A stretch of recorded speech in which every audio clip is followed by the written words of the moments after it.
लाडकी बहीण योजना या योजनेच्या संदर्भात बुलढाणा जिल्ह्यामध्ये एकूण 30,000 फॉर्म अपात्र झाले आहेत अशा प्रकारची एक अपडेट पुढे येत आहे।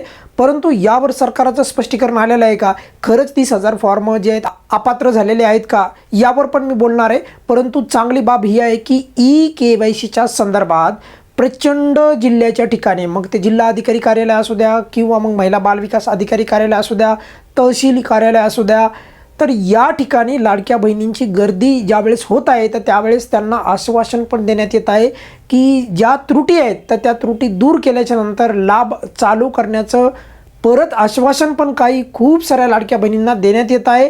काही लाडक्या बहिणी ज्या आहेत यासाठी आक्रमक पण झालेल्या काही जिल्ह्यामध्ये दिसत आहेत, तर त्याबद्दल पण मी बोलणार आहे। आणि सोबत या बुलढाणा जिल्ह्यामध्ये खरंच 30,000 लाडक्या बहिणींचे फॉर्म अपात्र झाले आहेत का यावर पण आपण बोलूयात।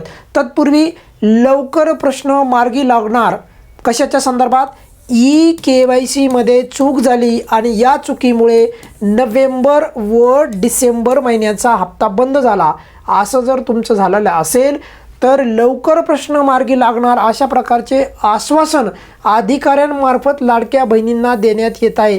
कारण लाडक्या बहिणी डायरेक्ट जात आहेत आता महिला बालविकास अधिकारी कार्यालय, तिथे वाढत आहे गर्दी। काही लाडक्या बहिणी, आता त्याचं पण उदाहरण देतो मी तुम्हाला।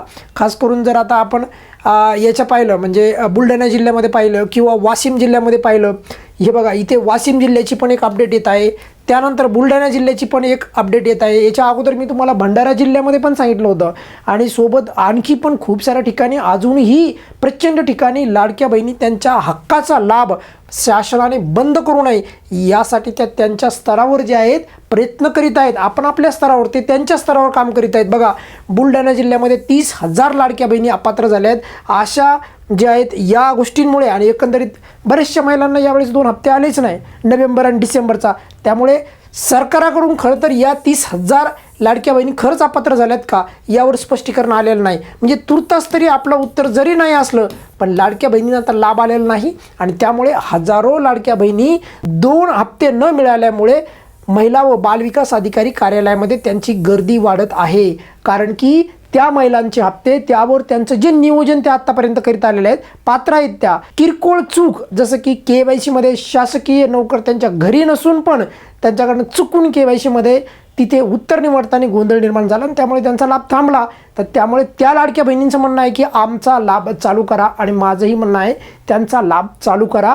शासनाने याच्यावर लवकर स्पष्टीकरण द्यायला पाहिजे। खरंच 30,000 लाडक्या बहिणींचा या जिल्ह्यामध्ये पण लाभ थांबवण्यात आलेला आहे का?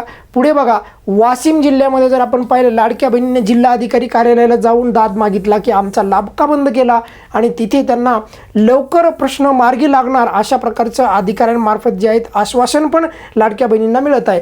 थोडक्यात सांगायचं तात्पर्य बघा की जर समजा या प्रकारे जर KYCच्या चुकीमुळे एखाद्या लाडक्या बहिणीचा लाभ थांबला असेल आणि यावर जर सकारात्मक जर का निर्णय होणार असेल तर त्याचं स्वागत करूयात, पण मात्र लवकर करा। ऑलरेडी नोव्हेंबर, ऑलरेडी डिसेंबर 2 महिन्याचे 3,000 आणि जानेवारीचा पण लाभ त्या लाडक्या बहिणीचा पेंडिंग पडण्याची शक्यता दाट आहे।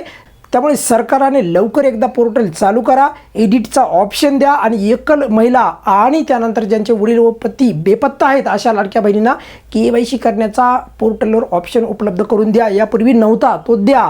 आणि सोबत प्रचंड ठिकाणी अजूनही या व्यतिरिक्त पण लाडक्या बहिणी त्यांच्या स्तरावर या प्रकारे त्यांचा हप्ता का बंद केला याची विचारणा सरकारला करीत आहेत। आणि त्यामुळे एकंदरीत या प्रक्रियेमुळे किंवा एकंदरीत या संपूर्ण परिस्थितीचा विचार करता माझ्या मते लवकर अपडेट येईल KYCच्या संदर्भात आणि त्या लाडक्या बहिणींचा लाभ परत चालू होईल अशी अपेक्षा आहे आणि नक्कीच चालू होईल। तोपर्यंत आपण हा मुद्दा नक्कीच लावून ठेवणार आहोत। या व्हिडिओमध्ये आपण इथेच थांबूयात। छोट्या मोठ्या जे अपडेट्स असतात वाशिम जिल्ह्यामधले असो किंवा बुलढाणा जिल्ह्यामधले, जर तुम्ही बुलढाणा जिल्ह्यामधून असाल तर विनाकारण चिंता करू नका की जर माझा लाभ बंद झाला, KYCमुळे जर का चूक झाली असेल आणि लाभ बंद झाला असेल तर तो शासनाला सुरू करावा लागेल। किरकोळ चूक झाली असेल तर, अपात्र असेल तर ऑब्व्हियसली चालू होणार नाही, पण जर पात्र असून चूक झाली तर मात्र शासनाला सुरू करावा लागेल तो लाभ। या व्हिडिओमध्ये आपण इथेच थांबूयात। लवकरात लवकर शासनाने यावर अपडेट द्यावी हीच व्हिडिओच्या शेवटी शासनाकडून अपेक्षा आहे। या व्हिडिओमध्ये आपण इथेच थांबूयात। काही अडचण असेल तर विचारू शकता। धन्यवाद।